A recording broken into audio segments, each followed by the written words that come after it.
Okay. Um, Thank you, everybody, for being here.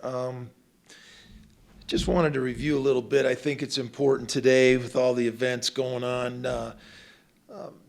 Last Tuesday, when Joyce McConnell and Joe Parker showed their confidence in me, and I was announced as head coach, the very first thing that I had to do was start evaluating the roster.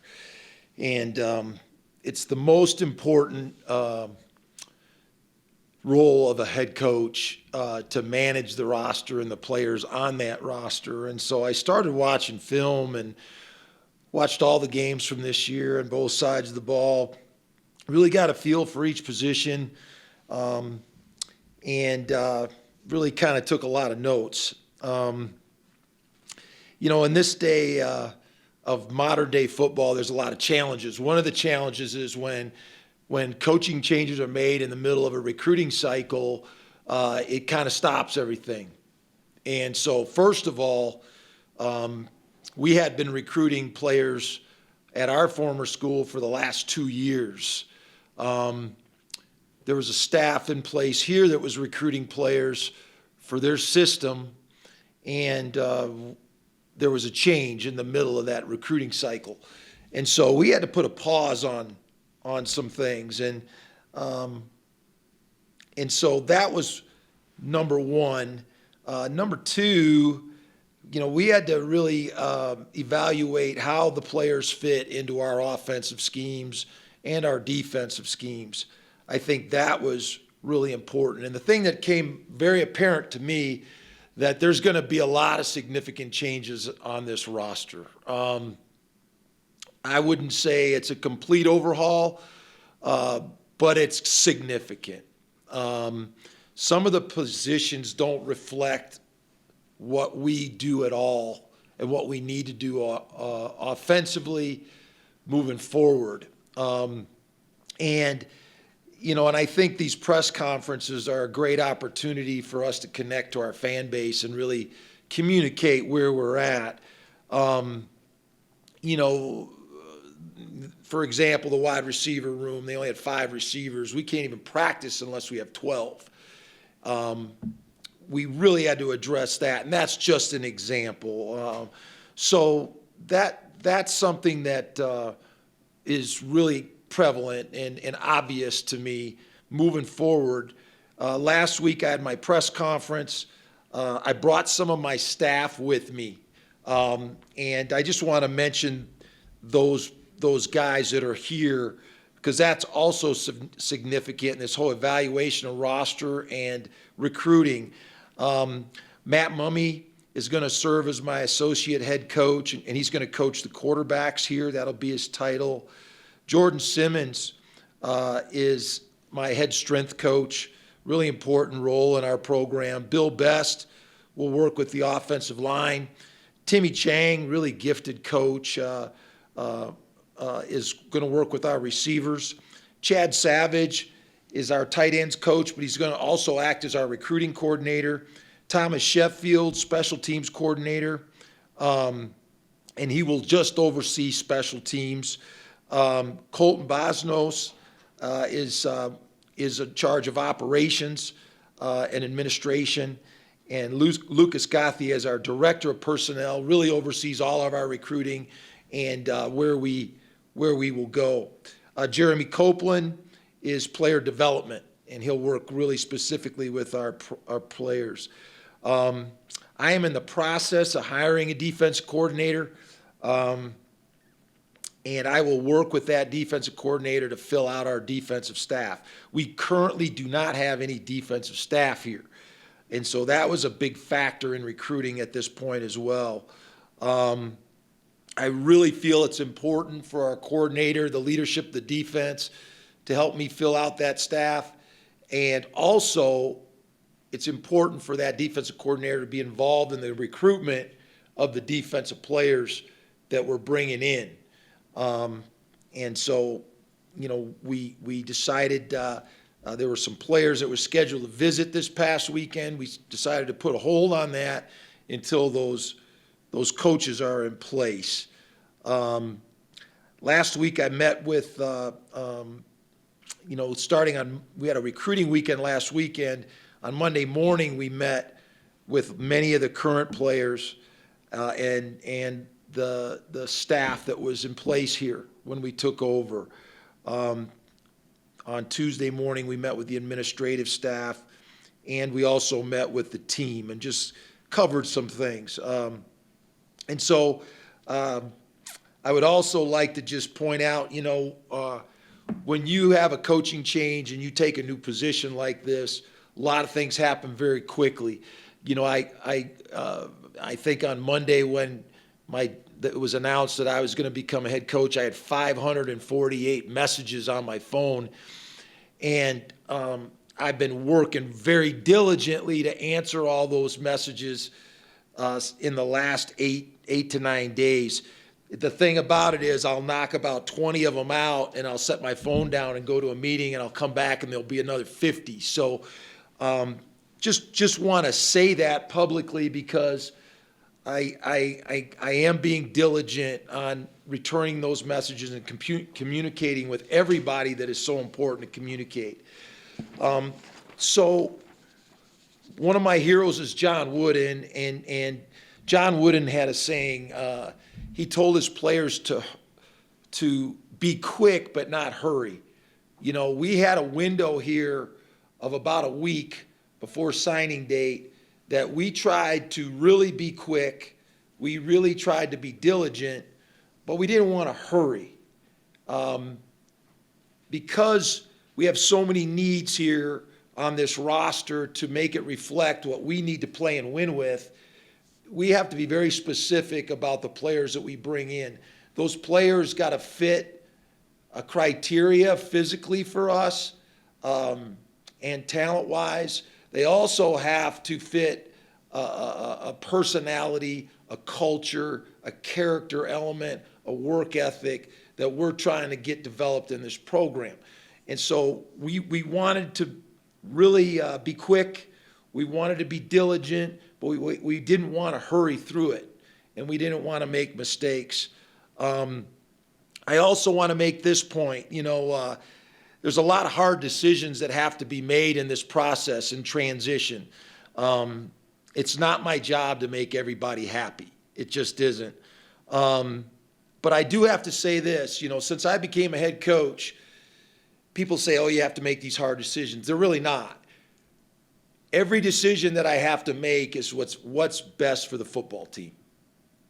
And because of that, they're not hard. What's best for Colorado State football is every decision that I will make, and I'll be unapologetic of making them. It's my goal to make this program the very best it can be, and so I'm going to be unapologetic of making those decisions, and it doesn't always endear you to everybody, but it kind of comes with the position that I have. I want to talk about this recruiting class. We signed 22 guys today, and I just want to kind of give an overview of what this class reflects. So excited to be here to recruit. On Saturday, we had 0 commitments. By yesterday afternoon, we had 22. And so I just think that's a credit to our coaches, the staff, obviously, everybody that helped us this weekend in this process. It's a heavy offense because we really don't have any defensive coaches working right now, and I think our offensive coaches really influence a lot of the decision-making right now. But we signed 19 offensive players. 3 of those are quarterbacks, 7 O-line, and we really felt like you win in the trenches and you have to play well up front to be able to win. And that was really critical for us to sign those 7 linemen. 2 tight ends, 1 running back, 6 wide receivers. And I can't explain this enough. We love to throw the football. We love to throw the ball and stretch the field. The only way you can get good at that is by practicing it. If you don't have receivers, you can't practice it. And so it's critical we get those numbers up. We're also gonna have walk-on tryouts for the spring. I think we're gonna go through the student union with donuts and coffee, trying to find as many wideouts as we can on campus. So just want to put that out there. 3 defensive players, 1 corner, 1 safety, and 1 defensive end. Just by state, 3 really quality players from the state of Colorado. We'll always start here in the state. 12 from California. You know, we have great roots in California. Our coaches got great connections, and 12 of the players are from California. 3 from Texas. We got great Texas roots as well. 1 from North Carolina. 1 from Louisiana. All in all, there's 11 recruits from high school and 11 that are transfer recruits. 9 from Nevada, 1 from Tulsa, and 1 from FIU. Just to cover the players, I know you guys have all this information, but I just want to mention and talk about a couple of them. I'll talk about all of them. The first one's Trevin Heil from Grandview High School in Aurora, Colorado. He's a transfer from Nevada. Really good football player. We had him there. We coached him. We know him well. Offensive tackle, Aaron Karras from Pomona High School in Arvada, Colorado. 2-way lineman. I had several offers from Mountain West schools. First team All-State here in Colorado. Brother plays at Air Force. Really good player. Wide receiver, Kai O'Day from Cherry Creek.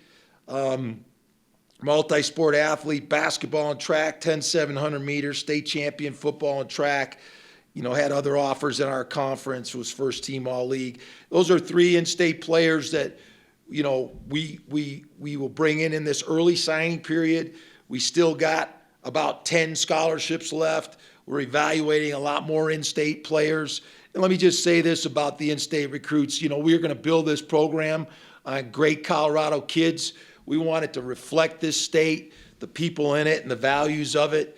And I just think that's important. You know, the other thing I'll say to the in-state coaches is that I've got a history of a head coach of rewarding players that walk on and that do the things that we're looking for in our program.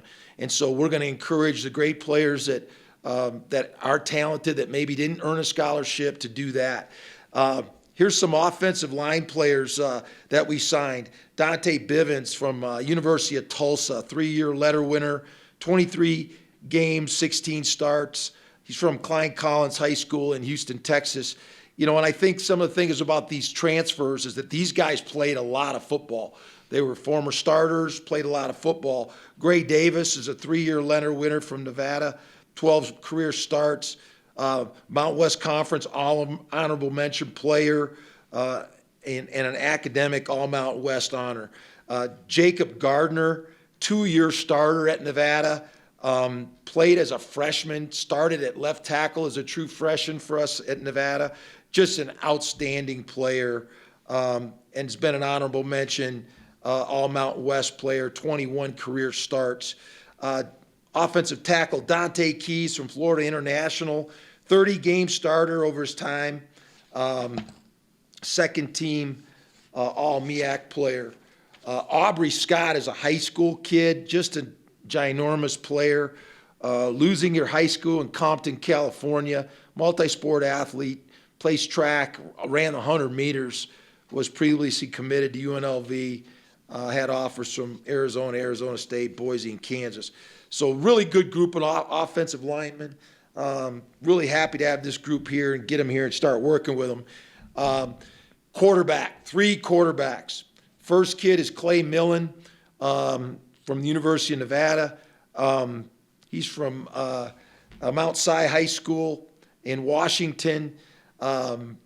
Really talented player. His father, Hugh, played for the Broncos. Really familiar with the state. His mother is from the state of Colorado. You know, played for us last year, understands our offense, and he was going to be our next man up after Carson Strong. Really love Clay. He's got the right temperament to play the position. really talented arm. You know, what we look for in a quarterback is intelligence, accuracy, and passion. And these kids, all three of them have those qualities. The next kid is Braylon Fowler, Nicolosi. Braden's from Alito, Texas. Great program. State champion as a junior. Led the state of Texas in quarterback rating as a senior. Had offers from Arizona, Nevada, Arkansas State. MVP at District 5, 44 touchdowns, 72% completion percentage. Just a highly talented, really talented arm, and a really highly skilled player. The next guy is Jackson Stratton. We call him Sunshine, but from La Jolla, California. Really previously committed to the University of Washington. We love this guy. We recruited him early, had a great relationship with him and his family. And, you know, just time and circumstances, we were able to get him here. Just San Diego Silver Pigskin Player of the Year. Just a really, you know, great stature, big, tall kid, big arm, real competitor. Really happy to have those three kids here. They're all young. They all have really talented arms and have great passion for the position. Wide receiver, these are kids that, along with Kai O'Day, Lewis Brown, LB from Inglewood High School, kid that we've been recruiting a long time, really talented player. Him and his teammate Justice Ross Simmons are both from Inglewood, multi-sport athlete. Justice is a tremendous basketball player, came from Rochester before he moved to Inglewood. Those two kids are amazing. They played on a high school team that scored 106 points in a game. And I told them, I said, they beat a team 106-0. I said, you know, our goal used to be half 100, you know, put on people. I said, now it's going to be 100. So we got something to reach for. But those two guys are teammates, excellent athletes, got great size and athletic ability. The next kid is Makai Fox from Pasadena High School, was committed to UCLA, a kid we had a great relationship with. Grew up just in the shadow of the Rose Bowl in Pasadena. Big, strong, physical receiver with great hands. Really excited about Makai. The next guy is Mel Juan Stovall. Mel Juan was our starting slot receiver at Nevada. He's got 108 receptions, over 1,000 yards receiving in his career, 1 touchdown. Really talented guy from Sarah High School in Gardena, great schools, put out a ton of receivers there. A lot of those kids go to SC. So really happy to have Mel Juan with us. Tough, competitive guy, plays special teams, does all the dirty work in the slot. And the last guy is one of my favorite players, Tori Horton from Nevada, from Washington High School in Fresno. Colorado State fans will be familiar with him. He scored the first 2 touchdowns in a week, couple games ago. 21 starts, 2-year starter, 2-year career at Nevada. He was 3rd on the team in receiving, 72 receptions, 995 yards, 10 touchdowns, 3-sport athlete, really talented receiver. One of my favorite kids that I've ever coached. Excited to have him here. 2 tight ends. Jordan Williams is from St. Paul High School in Santa Fe Springs, California. Tremendous basketball player. Tall kid, 6'5", 6'6", long, very similar to the Cole Turner type that we had at Nevada, but really excellent basketball player. Peter Montini is from Foothill High School in Pleasanton, California, played at Nevada. Really outstanding special teams player, played in a number of games, excellent young player. Running back, Avery Morrow was a transfer from Nevada, from Garfield High School in Seattle, Washington. He scored a couple weeks ago as well. Excellent player, really athletic, good speed, good football player, good back. At safety, outstanding high school player, Corey Lambert from Brother Martin High School, one of the top high schools in New Orleans, Louisiana. He's the son of a player that I coached in college. Just an extremely athletic safety, very physical, very intelligent player. Great to have a player from Brother Martin, which is such a important school down there in New Orleans. Cornerback, Angel King, a transfer from Nevada. Locke High School in Los Angeles. Started 12 games as a sophomore. All-City Division first team in high school. 40 career tackles, 22 forced fumbles, 11 deflections. So Angel's an excellent player. Last but not least, at defensive end, Marshawn Oxley from Inglewood, another Inglewood player, Inglewood, California, formerly committed to San Diego State. Really talented, long pass rushing defensive end, a guy that is highly touted, highly recruited, and he's teammates of the two Inglewood receivers, and really excited to have him. For us, we feel like our recruiting footprint that we have recruited really fits here at Colorado State. We're going to recruit from the state, number one. We're also going to recruit the surrounding states, obviously Utah and the surrounding states. We're also going to recruit California, Washington, Oregon, Arizona, and Texas. And those are places where our staff has got great connections. We have great history. The coaches there know us. And so really excited about what we can do here in putting this class together.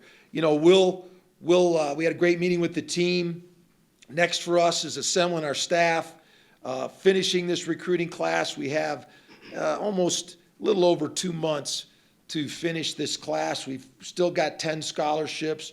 We really want to evaluate all the great players in the state of Colorado and finish this staff up.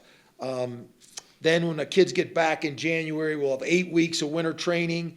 We'll get our whole winter training in before we start spring practice, so we probably won't start spring practice till after spring break. We'll go 5 weeks of spring practice, and then we'll give the kids a break, 8 weeks of summer training, a training camp, and then we'll line up and play our opener in Ann Arbor in the big house. So got a lot of work to do until then. We got to build this roster up and then start building this team in the systems that we're accustomed to using. So with that, I don't know if you have any questions, but I'd be happy to answer any you do. Yes, sir. Hey, Jay. You obviously signed quite a few transfers from Nevada. Just how much do you think that can help kind of ease the transition of building the culture here, knowing those guys already know this staff's expectations and kind of help others who don't? Yeah, so I've been coaching 30 years, and this is really the first year that the transfer portal has been affected the recruiting cycle, a signing period. And so this is really uncharted territory. Nobody knew how this would affect. And I always wondered how it would affect if there was coaching changes. And so I think it's very helpful. They're used to us. They know what to expect from us, and we're used to them. So, they also understand our offense and defense, and so there's less of a learning curve. I think those guys will give some great examples to the other players in how to practice the way we practice. Just talking to the coaches and the players here, our practices are completely different than they have here. So we run all practice. We throw the ball constantly in practice. I told some of our guys, you'll probably catch more balls in the first half hour than you have your whole career. And that's just the way we practice. There's always 5 guys throwing. There's 5 guys catching. And so, and that will take some transition, something to get used to. But I think some of those kids will help the transition. And, it was a big part of this class. Kind of in the same vein, how did you have to balance, transfers that can maybe fill immediate holes and then, more developmental spots? Yeah, that's a good question. I tried to look at our roster. I talked to a lot of players. I looked to where we really felt we were light and we had to add. And we tried to add to those spots. And, you know, I just think if you have a really impactful player that you can add to your roster, you have to do it. And but we tried to address those areas. We did need offensive linemen. And so we felt like that was an area of need. We really needed receivers. That was a major area of need. And we're probably not done there either.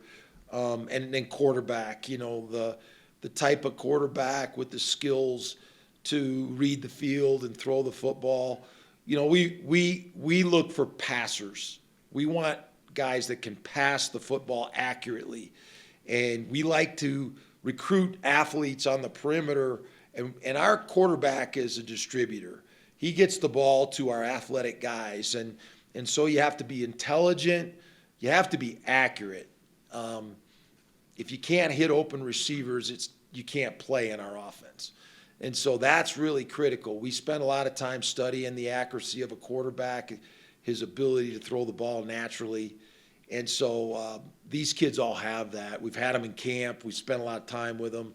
We know these kids inside and out. And then the third thing is passion to lead. You know, you got to be a tremendous leader to play quarterback, and these kids have demonstrated that. So that was important. You know, the defensive scholarships we kind of held off on, and those are going to be important too. The area of need is corner. We got to get corners.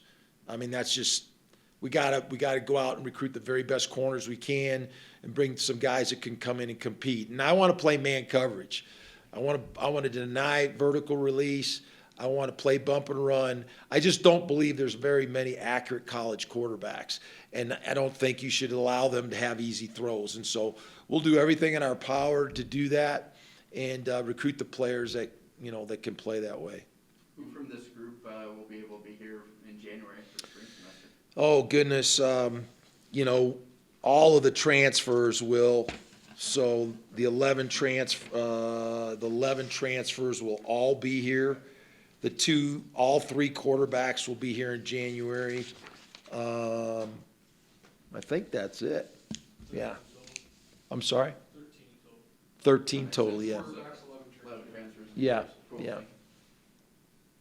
So that was important, it's very difficult for any player to come in the summer and get enough repetitions to be comfortable to play in the fall. In our offense and defense, it's all about repetition. It's about how many times you get a chance to run a play, execute it. And so the repetitions you get in the 8 weeks of winter training when they're throwing on their own, the repetitions you get in spring practice, and then in the summer prepare you for the fall. So as many of those guys that we could get here in January really will help prepare them to be able to play in September. You mentioned the 3 Inglewood teammates you signed. I'm curious, are there any specific benefits of recruiting guys and signing them from the same team? Absolutely. We talked about it. The most important thing is to get the pipeline started. And once you get the pipeline started, then kids recruit kids. Actually, Oxley saw how much fun that LB and Justice had here, and he really made his decision over this past weekend. And so, the kids were here and shooting social media stuff back and showing them how much fun they were having. And, he just didn't have that much fun on his trips, to San Diego State. So, that's how it happens. Kids recruit kids, and the other part of that is, kids got to feel comfortable with their coaches and their environment. If they're having a good time, if they enjoy your coaches and they know the coaches care about them and have fun, they want to be in that environment. And, and I was really humbled by all of the Nevada kids that wanted to be here. It really it means that we're doing something right, that we're taking care of them. They enjoy playing for us, and they trust us. And I just think that's in this day and age, you have to be that way. I don't think you can be a coach that people don't like. I mean, you're just not going to keep your kids. Barry Alvarez said that to me a long time ago. He said, you're a high school coach. You got to recruit people out of the hallways. People got to have fun in your program. They got to feel like they're getting better. And in this day and age with the transfer portal, where kids have a choice, everything matters. How you take care of them, how you feed them, how they get treated in the training room, how they get treated by their teammates, how the coaches treat them, the relationship they have with everybody in the building. It matters because kids can choose if they don't want to be there. And so I just think that's even more important today than it's ever been in coaching. And so it's going to change the way programs are run and how kids are treated. And it's not a perfect system, and we're still learning about it for sure. But I do think it matters. And kids, their power of choice is being exercised all over college football. I mean, we got to convince them to play every week as coaches, every single week. And so that's part of what we have to do in this day and age of college football. Hi, Jay. Sean Keeler at the Post down here in Denver. This is not your first rodeo in a regime change, but I'm just kind of curious how you've handled some of the local kids and their coaches. You mentioned that right off. I know we're hearing about some of that. Some of the guys in the room have heard about that. It's never easy in a transition. How do you kind of handle that locally, and are you worried about that going forward? And how much has the portal affected that when you're trying to find it? No. First of all, I don't worry about anything. I really don't. And second of all, the only way I know how to deal with things is being honest. I wrote a page and a half of notes that explained why we had to cancel that weekend for the local kids. And, I spent my whole career trying to help kids. I don't want any kid to miss out on an opportunity. But the reality is that we've been here for 7 or 8 days, and it's our job and my responsibility going forward. When we line up and play in September, you ain't gonna be worrying about where these kids are from or what high school and all that. You want to see this team play and win. And so I guess my response to that is exactly how I started this press conference. When I was hired by President McConnell and Joe Parker, they put me in charge of making decisions about this roster. And so I had to look at where the strengths and weaknesses were, and I had to go about adding players to this roster that reflect our style of football. A lot of the players that were scheduled to be on the recruiting weekend last weekend were not recruited by us. And that doesn't mean that we won't sign them. It doesn't mean that we won't continue to recruit them.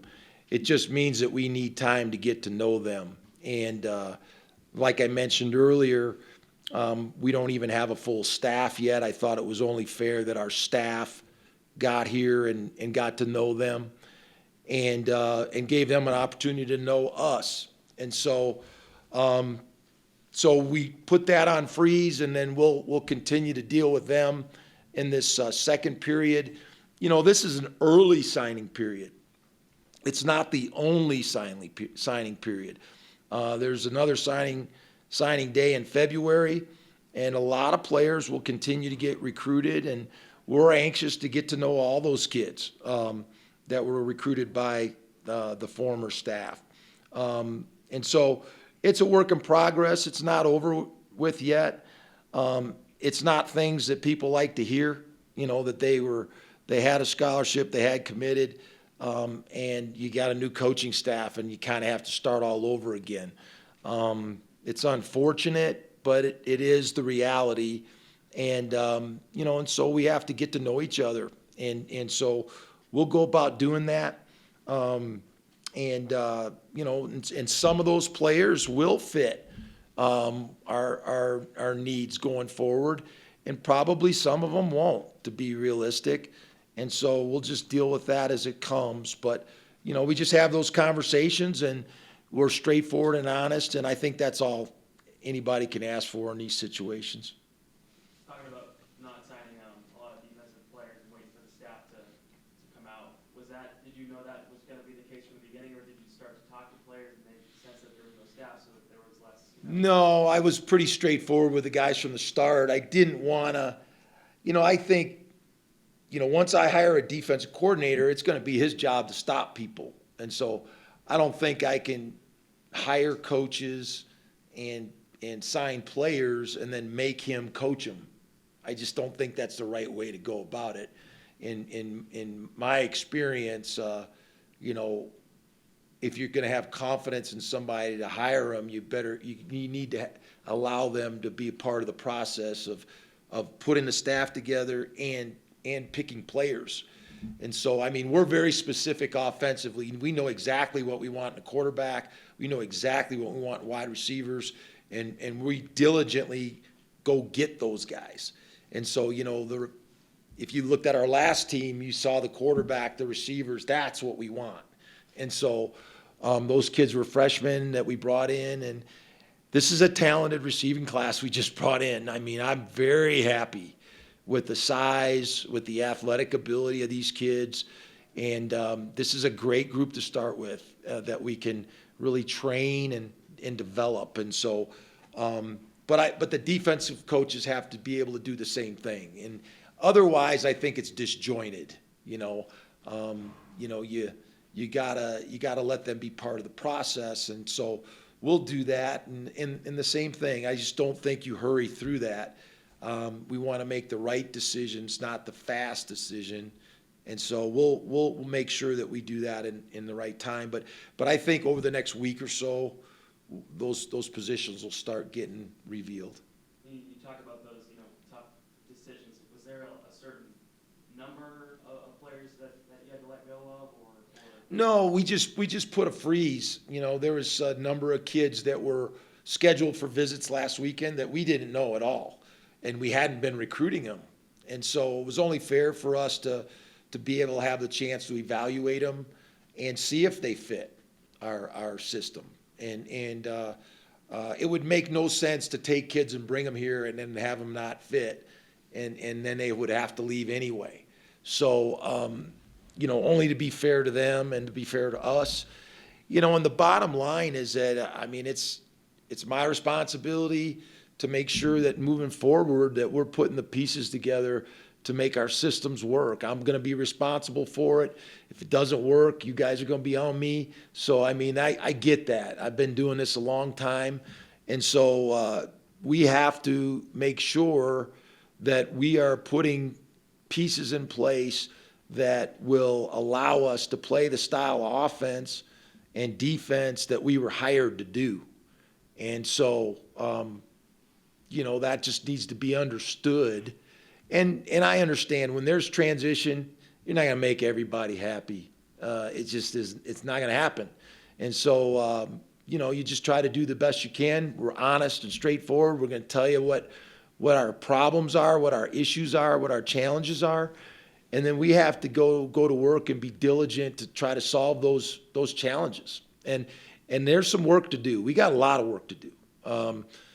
Before we line up and play in September. We've got a lot of young players that we got to infuse into this offense and defense. We got transfer players. We got new players, people that have to get used to being here. Our coaches got to get transitioned here. And so, we're going about that work. And, and I always say this, it's inexperience is not an excuse for not playing well. Preparation is, if you're prepared, you can play well. And so, we're going to go about the business of preparing these kids to play. My last thing for you, when you watch the film of the games last year, as a coach, what are you looking for? Are you just focusing on individual players, or is it other things? No, it's everything. Just trying to take in a feel for how the team played, where it needs to improve. What strengths there are. There's strengths in this team. Absolutely, there's strengths, and so, just trying to get evaluated for the strengths and weaknesses of the team, the personnel, what areas are strong, which areas are weak, where we have to get better. This was a team that ran a lot of boots and nakeds and, really didn't stretch the field much. And so, I had to watch a lot of film to find when they did, but when they did, I tried to evaluate it. And so, I mean, it's just, you look at all of it. It's all important, and try to see what pieces were pretty good and what pieces maybe we had to tweak a little bit. And so it's, it's a work in progress.